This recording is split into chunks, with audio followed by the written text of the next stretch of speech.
Terima kasih Anda masih bersama kami dalam Sapa Indonesia Pagi. Saudara, di tengah upaya pemakzulan, Bupati Pati Sudewo juga menjalani pemeriksaan di KPK soal kasus korupsi pembangunan jalur kereta. Bupati Pati diperiksa sebagai saksi.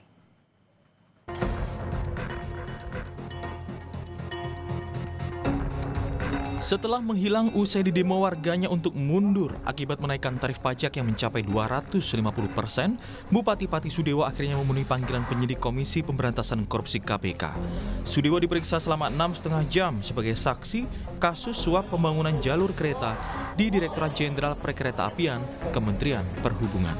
Saya dipanggil, dimintain keterangan sebagai saksi. Semua pertanyaan saya jawab sejujur-jujurnya dan apa adanya. Spesifiknya soal aliran uang itu seperti apa, Pak? Kalau soal uang itu juga ditanyakan dan itu sudah dijelaskan dalam pemeriksaan kira-kira 2 tahun yang lalu bahwa itu adalah uang pendapatan dari DPR. Semua rinci. Ada pemasukan, pendapatan, ada pengeluaran. Ada berapa pertanyaan? Ada berapa pertanyaan, Pak? Pertanyaannya tidak ingat saya berapa jumlahnya. Juru bicara KPK Budi Prasetyo bilang, dalam pemeriksaan Bupati Sudewo, penyidik melakukan pendalaman soal proyek pembangunan jalur kereta api Jawa Tengah Solo Balapan. Penyidik juga mendalami aliran uang dana dalam perkara ini. KPK juga dapat dukungan dari masyarakat Pati yang mengirim lebih dari 300 surat aduan ke KPK. Terkait dengan saksi saudara SDW, penyidik melakukan pendalaman terkait apa yang diketahuinya mengenai proyek pembangunan jalur kereta api, khususnya di bagian Jawa Tengah, yaitu di wilayah Solo Balapan, termasuk juga saksi SDW didalami terkait dengan pengetahuannya mengenai aliran-aliran uang dalam perkara ini.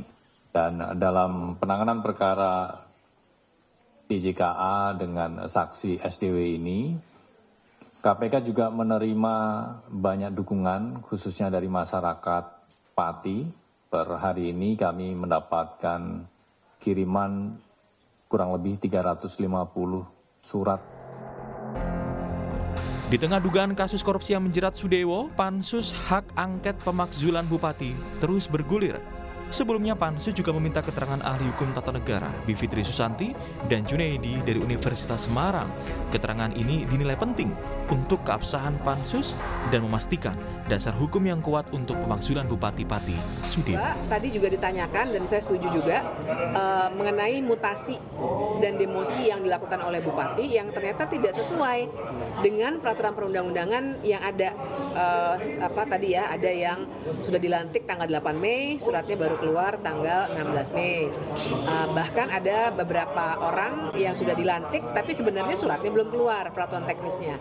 Nah, itu semua menurut saya bisa dijadikan dasar untuk ke Mahkamah Agung nanti. Di tengah ancaman pemakzulan dan jeratan korupsi DJKA, bagaimana nasib Bupati Pati Sudewo? Alasan apa yang bisa memperkuat pemakzulan dia? Tim Liputan Kompas TV.